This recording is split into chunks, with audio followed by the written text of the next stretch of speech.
ഈശോമിശിഹായ്ക്ക് സ്തുതിയായിരിക്കട്ടെ. ആഹാരം ഓരോ മനുഷ്യന്റെ ജീവന് ഏറ്റവും അത്യാവശ്യമാണ്, അല്ലേ?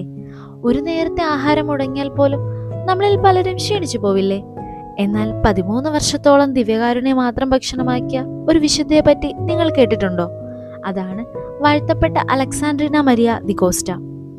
1904 മാർച്ച് 30 പോർച്ചുഗലിൽ ജനിച്ച അലക്സാൻഡ്രീന ചെറുപ്പത്തിലെ അമ്മയുടെ ശിക്ഷണത്തിൽ ക്രൈസ്തവ വിശ്വാസത്തിലാണ് വളർന്നത്.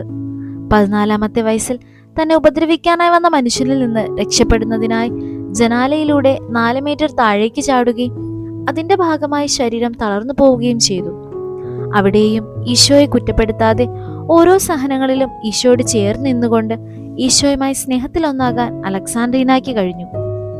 പാപികൾക്ക് വേണ്ടി സഹിക്കുന്ന ഒരു ബലിയാത്മാവാകാൻ ഈശോ അവളെ വിളിക്കുന്നുവെന്ന തിരിച്ചറിവ് സാവധാനം അവൾക്കുണ്ടായി.